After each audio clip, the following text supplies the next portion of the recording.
Hello there. We are live once again on this Thursday at 11 o'clock Pacific for Geek Speak. And today we are talking about telling a compelling brand story and why it is so important for businesses. And my name is Phelan with Seymour Digital Media. And I'm Rena from Full Serve Web Marketing. We just went through a rebrand if you're a little confused. It's no longer Okay. Little Oaks. Okay, awesome, awesome. That sounds great.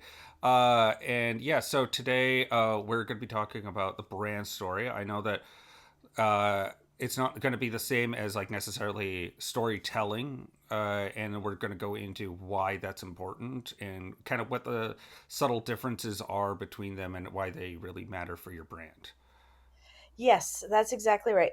Just to, I think, oh, here we go. Okay, it took a little while before it got on the page. Mm. All right, I'm ready to go. Sorry.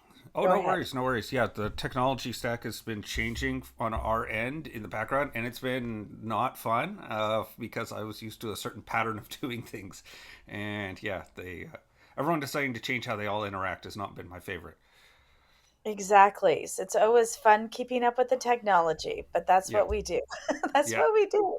So thanks for bearing with us. All right. So this was a really interesting topic. And just for some transparency, Pip was meant to do this with me. So there are a few things that I want to explain, and I'll be bringing her name into it. But Phelan is subbing in for Pip today, which is really great. Thanks, Phelan. no problem. Um, we had this sort of conversation about brand story, and Pip and I had sort of really thought about it quite differently, and that to me was interesting right from the get go because I read through her notes and I'm like, oh, that's interesting. So I want to make a distinction for me, and we're going to talk about both things actually. So, but the distinction for me is a brand story is really sort of like not sort of almost like a founder story in a sense where um, it's a discrete piece of text that you create when you're doing your vision, your missions and all of that stuff.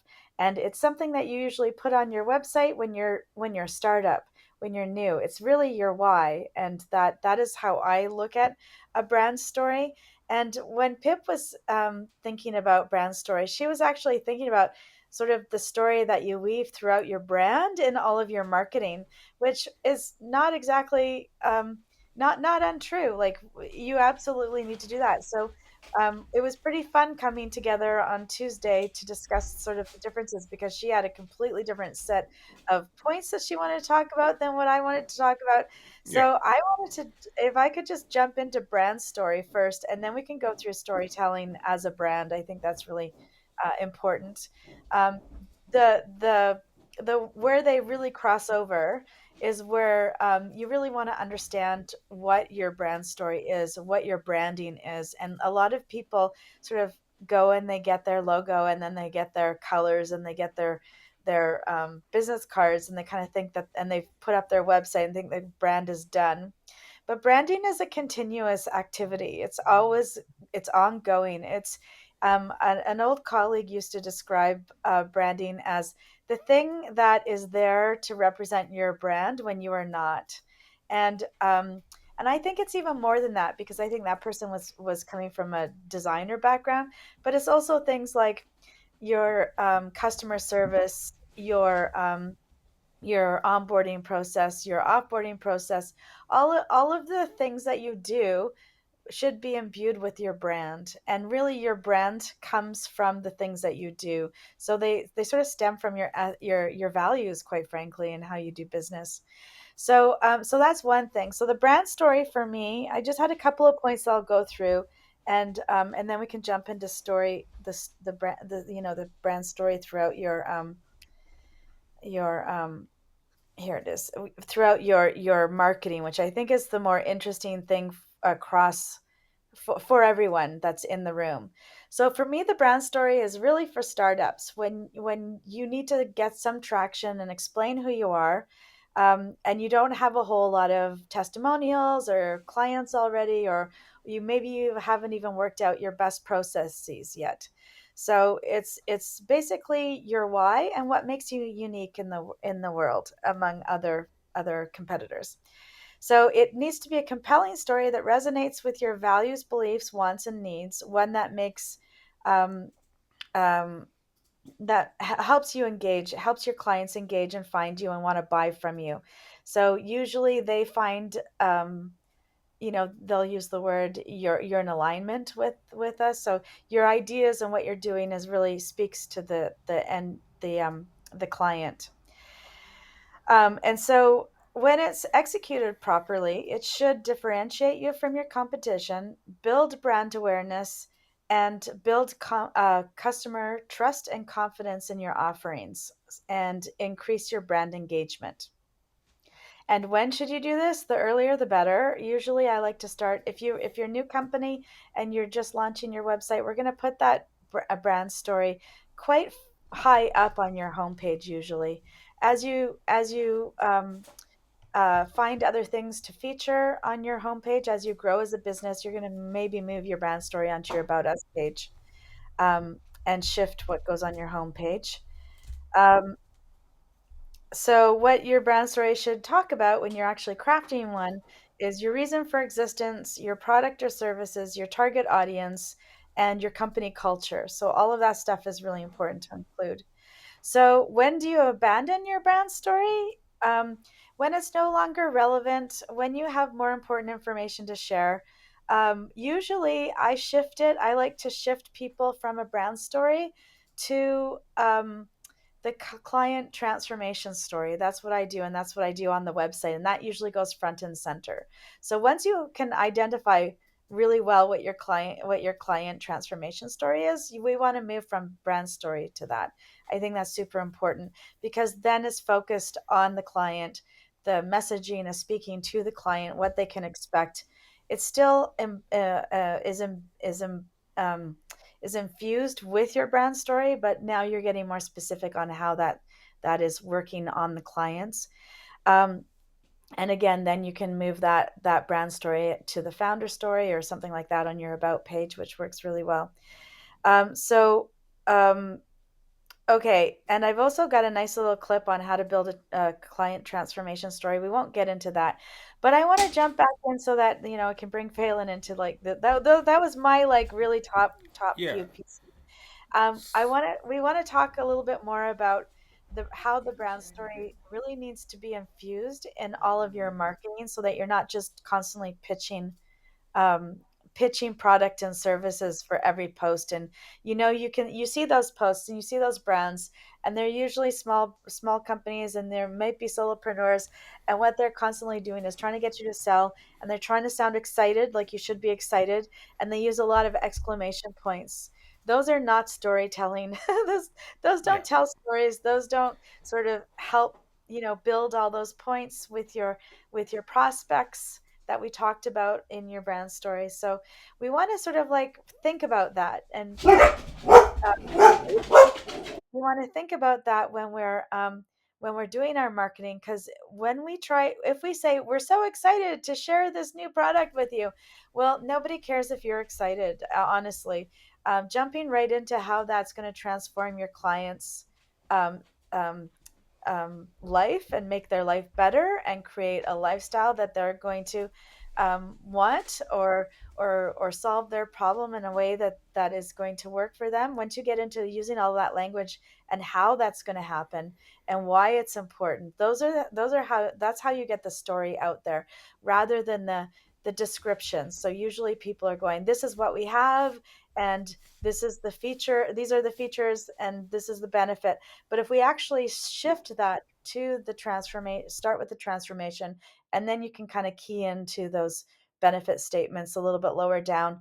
It just makes for a stronger, more engaging and compelling piece of content to read, rather than we're so excited we've got a new product, exclamation point, exclamation point. Because you can't really get excitement across in your writing by simply using exclamation points and telling the world that you're excited. Like, that's not going to work. You actually want to create a story that is going to get your prospect, your viewer, to become excited about it, and or at least interested in it. So that's sort of like the shift that we want to make. um, Do you have Yeah, any? Do you want yes. to jump in? I'll give you some space. So there's a couple angles that this is kind of reminding me of. So there's a little bit like the Yeah, brand story is a lot like early Shark Tank pitches, because you're yeah, not just a product that comes up. You're like, well, I got laid off. Like you're telling a narrative that you're weaving with it. So yeah. it gets people invested, not only literally, but also invested in you telling a story about how the journey that you came to get to this point, and so they Yeah, get invested in the journey that goes with there. That's the same as well as I would say like tech startups. yeah, Again, earlier yeah. tech Startup. startups, when you're trying to pitch for your Series A round, like you've got to tell a narrative, because like you're telling people promises of a future aspect, and That's when you're trying right. to get money to get invested into you. And so that's kind of and then also speaking to how you talked about like the client transformation story. Well, that's like also when you're at like your like say I'm just using a tech startup because that's the one I'm more familiar with, like how they form brand stories, is the switching to the customer narrative happens at the now you're you've reached the point that you're not so niche that you're needing other people, and you need other people to envision themselves as being successful using whatever your product or your service is. And Yeah. so yeah, that's kind of the mode that I'm kind of thinking of it as when you Yeah, switch over. exactly. Exactly. So my favorite example was actually with a client that I argued with over website copy. We had created a client transformation story, and she wanted to go back to the founder story. Of course, we always give our clients what they want for sure, Yeah, but it was kind of I just like I was it really sort of made me think about how do I convince a client what's best for them, because it's when you start so this woman was a clinician, so she ran a clinic, and she's been doing it for 25 years. So why you started it is kind of irrelevant 25 years later. Why yeah, you keep it going is the more interesting part. And why you keep it going is because you're obviously helping your clients in a really big way. And so that's the piece that we want to add in there. Otherwise, you just sound like a startup, right? And there's nothing wrong with sounding like a startup if you are a startup, and that's definitely where you start. And you can also, like Pip also pointed out, this other thing which I completely forgotten about. A lot of people use their founder story on webinars. So if you've got cold prospects, then that's a really good way to warm them up, to tell them how you got from where you are to where you're doing and why that's important. Like, so that helps to build trust, and it also helps people to especially if you went through the same journey that you're helping your clients through. If you went through the same journey, then that can be really ideal also, especially on webinars. It's very effective, where it's actually a classic template. I've heard so many people. One guy I was listening to is a lot of this happens in the marketing space a lot. I was broke. I have my yeah, family. We were living out of our car, and then we had our last $100, and we invested it in this way, and we did the three things, and then this helped us get out of our financial problems. So these are types of things that other people who are having financial problems are going to actually, and that will benefit from your three steps, are going to actually, it's going to resonate with them. That story is going to resonate. So that can be very effective. But also stories of your client transformation can also help people, um, um, can resonate with people too, and help them make that buying decision, especially because it's a third party now, so it almost works like a testimonial. It's like then that's why we do case studies, because if the client can actually sort of see themselves in that person who was transformed, who went through that transformation process, then they're more likely to say, yes, I this person can help me, I'm going to sign up with this person. So that's why the story is never dead. Like, we're always going to be doing the brand stories, and the branding goes throughout all of the marketing. It's not just on your website, which brings me to the point of the branding document, which is really important. Most people, as I was saying earlier, they get their logo done. They might get a branding document with their logo, but if you've done a quick and dirty um, or just a quick and cheap, I guess, is better than dirty. A quick and cheap logo at the beginning of your business, you may not have gotten a branding document that outlines how to use that logo. And then usually what you're supposed to do with that document is hand it off to other marketers and other creatives who work on your brand. And as they add new pieces, so when then they update the brand document. So for example, if you develop a way of telling the story and you have particular words that you definitely want used, like emotional words usually, um, or if you, on the other hand, if you have words that you don't want used that are also emotional. So, for example, the best one is the housing bubble. No realtor in Canada allows you to use housing bubble in their marketing for obvious reasons. Um, you want to actually have those things, those pieces, those that languaging, the visuals, um, the voice, like the brand voice, how you want things said. You want all of that stuff added to your brand document as people are developing this for you, so that you can hand it off to the next person that works with you, or you can hand it off to your in-house people who are going to be helping to support, or you're going to hand it off to your customer support head so that they can build scripts that use the same brand voice, maybe, or a similar brand, same brand voice, but in a different context, it might be slightly different. Um, so that Or you have brand consistency throughout your business. That's super important. I'd Um, also add to that as well yeah. that it works as well with working with outside marketing agencies, right? So Yes. if you have Yeah. something like that, and then you're doing like say Facebook ads or Google ads, well, Yes. you're going to want that as well for those teams. Yeah. Same for like an SEO team that they Yeah. may tweak it slightly in order to match what is expected of those That's platforms, true. but it's very helpful for Yeah. them to be able to take that and to do keyword research against that or audience research Yes. against that, and so Yes. they would have that to work with because that's um, and of course like this is at a point where it's been tested, right? You don't want to be don't do ads before you know that you have a working funnel is one thing I also Yeah. recommend. Like this is Yeah. you have a tested, you've done the hard work of getting an audience that makes sense and matches with what actually is working for you, because Yeah. too often I've seen people try to like just jump into like, oh, we're just going to run ads to this, and it's just, well, no, you have to do the hard, dirty work of Yeah. learning what So people actually say as well as what you think they will say.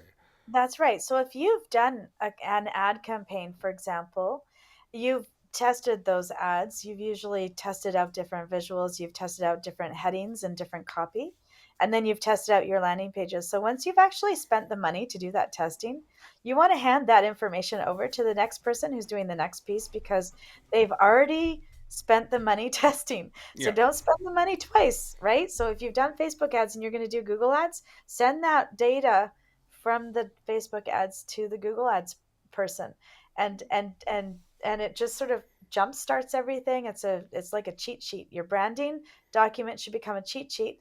You can put your target markets, your, like, not your target markets, but your oh um ideal client avatars. You can have that on your branding document. Like, your branding document sort of can be called a style guide sometimes, so you may have one of those in your files. I found that a lot of people, actually, when a lot of people don't know that they have this information, so sometimes I'll ask them to go check their branding documents folder and see if they've got um, a brand guide or a style guide.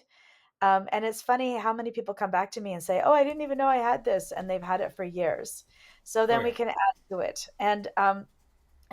You're right. I like to get that from my client on the onboarding process, no matter what, and I hand that off to my to my providers also. My team, it's always in the team space. So let's go back to the actual story because I think Pip had organized quite a few really good notes here that I wanted to make sure that we got in here, because she had some really good stats. So why does brand storytelling really matter? Well, she found out that people retain 65 to 70% of information when the information is told as a story, versus only 5 to 10% from facts alone. I'm the worst. I like facts. I give a lot of facts, as Yeah. I am doing right now. And but storytelling is a really great way to get that out. So it's really good to have a good writer on your team, because even if you've got ChatGPT, sometimes it's hard to figure out what the good story is, and they can be really helpful. And if you're putting stuff into ChatGPT, you can also ask it, especially if you've created an agent, you can ask it to provide a few different storylines, if you like, that go with your brand. And you can feed in the facts and ask ChatGPT to come up with the story. That's also another little tip. Um, so Yeah. it says that 15% of UK adults would buy immediately if they love the brand story. So that's and I can put some of these links to the sources of where she found this stuff. And customer trust and loyalty can rise 4% to 20% when brands use authentic stories. So what's Yeah. an authentic story? Do you have any ideas on that? I got a cough. I have a cough. Yeah, so an authentic story, I mean, it's an overused word or adjective, I would say, that it's to have something Agreed. authentic. Mostly because we live in, I would say, fairly cynical times where we've heard so many people tell so many stories that, and some of them prove to not be entirely accurate. People embellishing, um, and so it's definitely been a situation where an authentic story. I mean, it's compelling. It seems accurate. It has it's truthful to some way. It's Yeah. like it's not an embellishment on it. So examples of authenticity, because some people, especially a few years ago, it was really common for people to overshare on social media, thinking that they were being authentic. Mm, And you can absolutely share your you don't, it doesn't all have to be rosy. You can share your struggles. I would I avoid being too giving too much information.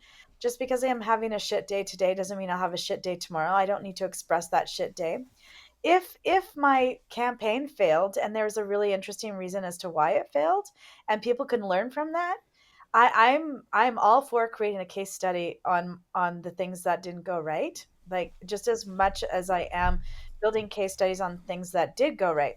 So and I think that's one of the best ways to think about authenticity. So you want to sound like a real person, not like AI and not like a marketing mouth. I call it marketing mouth when you get that all that, ooh, we've got this new thing and you're gonna love it and blah blah blah blah.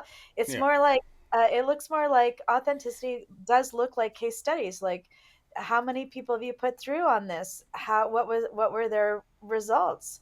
Did it work particularly well in one industry compared to another industry?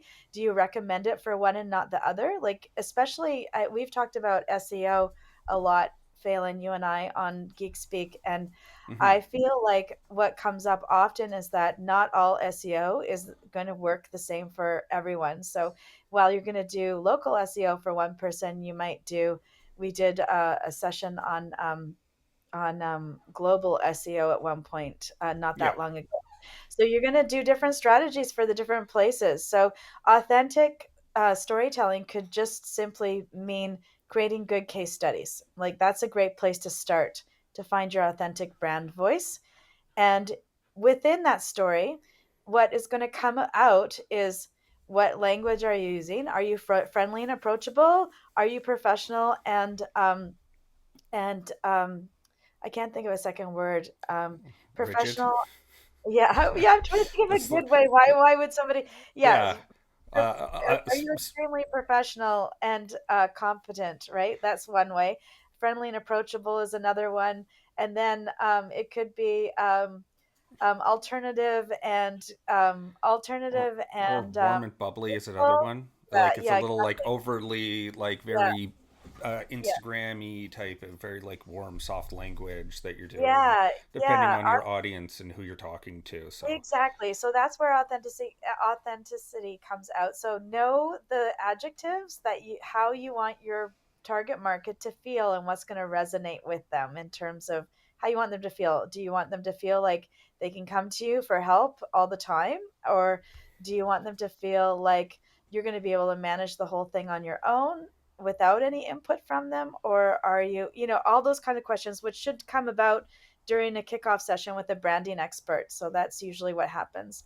The And second part about, sorry, just go ahead. Yeah.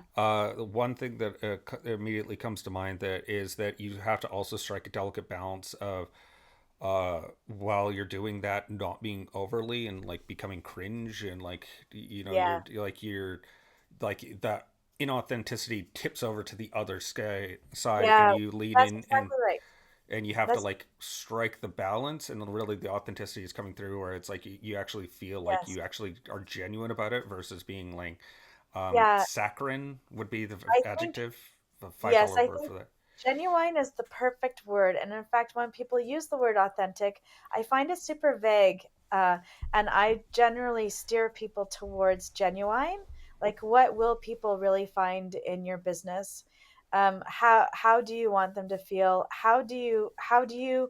Um, what's your personality? What's your business personality? What is your teammates' personalities? All those things should be playing a part in your brand's identity and how you tell a story. So you want the language to match. So if you're running a financial advising company and you want people to think that you're solid and you're professional and you're straightforward and you're trustworthy, then you might not want to have like really casual language in that. You don't you might that might not work. It might not sing in the same way that you think it does. Yeah. But if you're trying to break down complex issues, like in marketing, if you're trying to teach marketing, which I do, and I know you do, Phelan, Hmm. sometimes breaking down those complex issues by using a little bit more casual language, like more friendly language, can really help to put people at ease so that they feel like they can actually take on the task even with the jargon. So you go through and you actually explain the jargon. So that's part of being friendly and approachable, is explaining the jargon in your storytelling. Yeah. So through the storytelling, if you're writing a case study, what happens is you're gonna like really key into how you tell the story. So what is the story you're gonna tell? How you're gonna tell that story, and then who does that story speak to? So it actually has to match. So um, if you're looking for high end investors, you're going to speak very different than if you're looking to connect with solopreneurs that are just starting out in their business. Like, it's going to be a different kind of language, completely a different kind of stories. um, I love this topic. Actually, I didn't realize how much I love this topic until now. We're going through this Yeah. like, oh, I'm totally jamming out. Yes, and so the storytelling. So first of all, we talked about case studies. We also want to tell stories that reflect consumer values. So that could be mental well-being, that could be sustainability, that could be anything that you think might is part of your company values should be also part of your target market's values. Like, those values should align somewhat in some places. Not It's not going to be identical, but you do want that kind of alignment. So that's why a lot of people are, they are forward with their DEI statements. They might be forward with how they're, greening their company, and trying to make it carbon neutral. They might be like into community and supporting, the community kids soccer clubs. They might be, into helping new Canadians integrate into society and feel welcomed. They might be, or there might be other things. They might be helping women learn financial literacy. I know lots of companies do that. So you want your values, those stories, to also get out. That's a huge part of your brand story, and it's often, if you go on LinkedIn, sometimes you might have had this experience where you have your hobbies listed in your LinkedIn profile, and then people come to you for your service that has absolutely nothing to do with your hobbies or your previous volunteer work or your previous associations. And they might say, oh, hey, I'm also a part of BNI. I'd love to chat with you about marketing. Or they might say, I had one where it's like, oh, I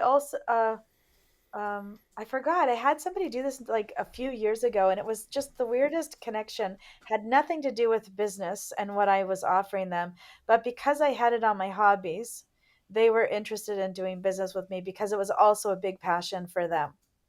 So, Yeah. I mean, I've heard of that as well. Like, people that like, people in like finance, that when they read your resume, they really don't read where you went to school. They read what Yeah, teams you joined, which sports teams you joined, because that's like a way of connecting with people. Is like, oh, you were also on the lacrosse team, which is like how these guys all kind of know each other. Is they're all in. yeah, So, yeah, you can find connections through various things, and I think that's also really important yeah, to. It also adds to you being a fuller person than just the like. yeah, Here's the service that I'm offering. It's like, people yeah, want to connect with people. yeah. Uh, And I think that that this topic could actually be split into a whole bunch of series of topics. So we might actually come up with a part B for this because we still haven't gone through a lot of the information.